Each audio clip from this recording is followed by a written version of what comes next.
बिस्मिल्लाहिर्रहमानिर्रहीम। बिस्मिल्लाहिर्रहमानिर्रहीम।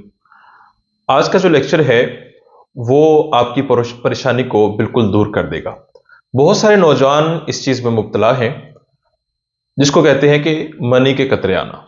बहुत सारे नौजवान कहते हैं कि हमें मनी के कतरे आते हैं और इसकी वजह से बहुत वीकनेस महसूस होती है और बहुत सारे इलाज करवाने के बाद भी ये मसला हल नहीं हो रहा। और ये शिकायत सिर्फ नौजवान ही नहीं, बूढ़े भी करते हैं, शादीशुदा हजरात भी करते हैं और शादी के बाद भी ये मसला रहता है। अच्छा, इसकी बहुत सारी वजूहात हैं। किस एज में जाके ये मसला कौन सी वजह से बनता है, मैं प्रॉपर तरीके से आपको गाइड करूंगा। अगर आप इस लेक्चर को एंड तक सुने तो आपकी ये सारी परेशानी जो है वो इंशाल्लाह दूर हो जाएगी। तो इसका इलाज क्या है, किस वजह से आते हैं और इसको हम कैसे ठीक कर सकते हैं, सारा इसी लेक्चर में इंशाल्लाह बता दिया जाएगा। आइए चलते हैं अपने लेक्चर की तरफ। अस्सलाम वालेकुम रहमतुल्लाहि व बरकातुहू। मैं डॉक्टर हाफिज अहमद रजा इस लेक्चर के सब सुनने वालों को इस लेक्चर में खुशामदीद कहता हूं। अच्छा, एक ग्लैंड होता है प्रोस्टेट, जो यूरिन की नाली के बिल्कुल करीब होता है।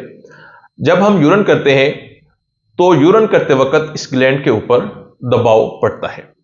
अच्छा, ये ग्लैंड जो होता है ये मनी का लिक्विड यानी कि माया हिस्सा बनाता है। अगर ये ग्लैंड कमजोर हो जाए या हसास हो जाए तो इस पे दबाव पड़ने से वो जो माया हिस्सा ये बनाता है वो यूरिन में खारिज होता है या कतरों की शक्ल में यूरिन के बाद भी निकल सकता है।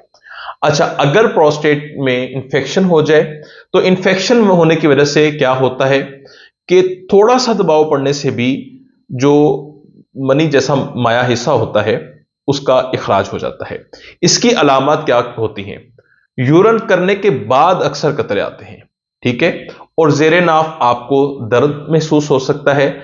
खुशियों में इनके टेस्टिकल्स में आपको भारीपन महसूस हो सकता है, या फिर मुबाशरत करने के बाद जब आप इंटरकोर्स करने के बाद फ्री होते हैं तो आपको बहुत ज्यादा वीकनेस महसूस हो सकती है।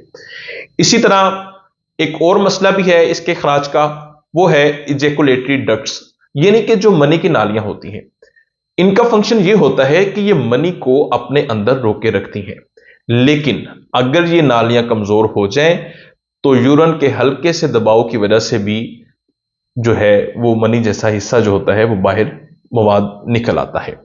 अच्छा, इसकी जो वजूहत है वो क्या क्या होती है? बहुत ज्यादा मुजनी का करना, या फिर जिनसी ख्वाहिश इसका बहुत ज्यादा आपके अंदर उभार पैदा होना लेकिन इखराज ना करना। अच्छा, ये भी एक मुकम्मल डिटेल है, वो आगे चल के मैं आपको बताता हूं। इसके अलावा आपके जो असाबी कमजोरी है उसकी वजह से भी मसला बन सकता है। कौन सी असाबी कमजोरी? आपके जो मसाने के और प्रोस्टेट के असाब होते हैं, अगर वो खराब हो जाएं तो जो बंद होने का निजाम होता है वो दुरुस्त तरीके से नहीं काम करता, जिसकी वजह से जो यूरिन के साथ मादा है वो निकलना शुरू हो जाता है। और इस चीज में बड़ी अलामत ये होती है कि आपको यूरिन करने के बाद भी लगता है कि आपकी नाली के अंदर हल्का सा मवाद रह गया है। जो आप हरकत करते हैं या अगर नमाज पढ़ रहे हैं तो सजदे की हालत में जाते हैं तो जो मवाद होता है वो खारिज हो जाता है। अच्छा, मैंने पीछे बात की कि जिनसी उभार बहुत ज्यादा होना बॉडी में लेकिन इखराज ना करना, तो इसको आप यूं भी कह सकते हैं कि बहुत ज्यादा जिनसी तहरीक, लेकिन वो जो मनी होती है जब आप उसको खारिज नहीं करते तो फिर भी यह मसला बनता है। अच्छा, ये मुकम्मल डिटेल है और ये सबसे अहम है आज के दौर में, और इसी वजह से बहुत सारे नौजवानों को यह मसला बनता है। सबसे पहली चीज आती है वो ये है कि बहुत ज्यादा जिनसी मवाद, फहश मवाद का देखना, जिसकी वजह से आपके अंदर जिनसी तहरीक पैदा होती है। आप फहश मवाद देखते हैं और उसके बाद आप इखराज नहीं करते। इसके बाद बहुत ज्यादा जिनसी गुफ्तगू करना फोन पे, उसकी वजह से भी आपके अंदर जो है वो जिनसी ख्वाहिश पैदा होती है। बार बार जिनसी जो आपकी ख्वाहिश है उसको दबाना। बार बार जिनसी ख्वाहिश को कैसे दबाया जाता है? आज के दौर में जो आम चीजें हैं, फहश मवाद बहुत देखा जाता है, फोन पे फहश गुफ्तगू बहुत ज्यादा की जाती है, या बहुत ज्यादा फहश चैट की जाती है, जिसके बदले में आपके अंदर जो है वो जिनसी तहरीक पैदा होती है। जब आप उस बात को खत्म करते हैं या आप उस मूवी को बंद करते हैं तो होता क्या है कि आप उस ख्वाहिश को दबाने की कोशिश करते हैं। वो ख्वाहिश तो आप दबा लेते हैं, लेकिन इसके बदले में होता यह है कि जो हिस्सा होता है मनी का, जो माया लिक्विड हिस्सा होता है, वो बहुत ज्यादा जमा हो जाता है, जो या तो यूरिन के बाद निकल आता है या फिर जब आप उठ के चलते फिरते हैं तो वो थोड़ी देर में उसके ड्रॉप्स जो है वो निकलना शुरू हो जाते हैं।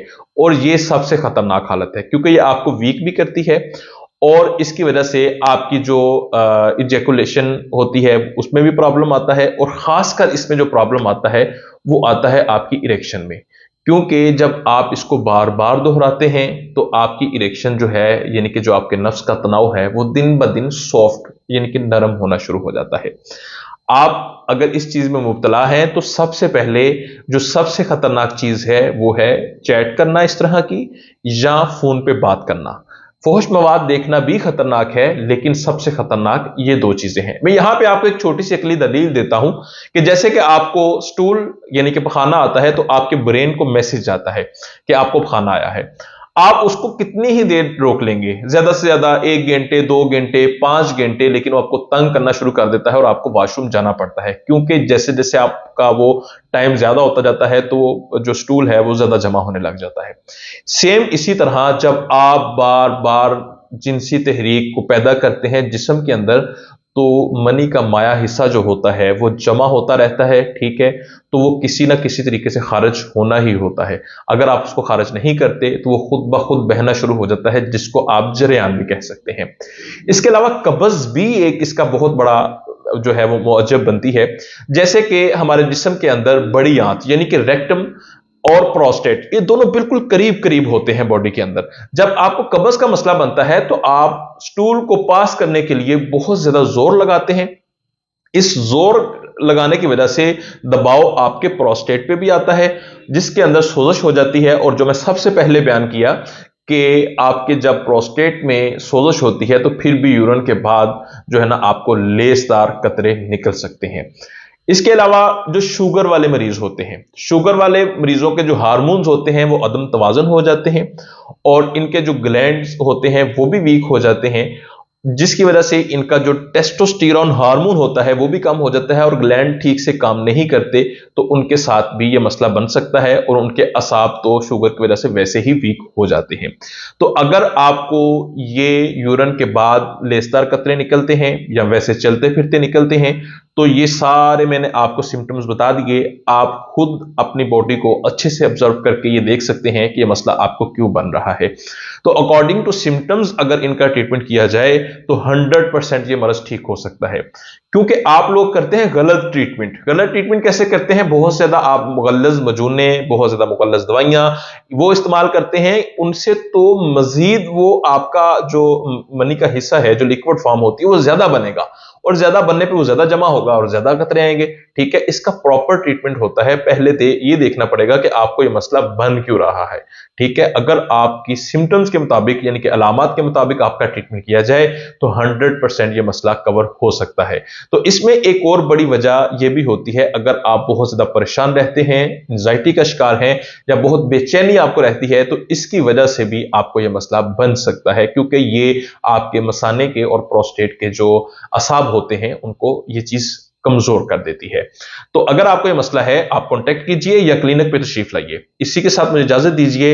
इंशाल्लाह बहुत जल्द किसी अच्छे लेक्चर के साथ मुलाकात होगी। आप अपनी सिम्टम्स व्हाट्सएप के जरिए ऑनलाइन बता के भी मेडिसिन मंगवा सकते हैं। अल्लाह हाफिज।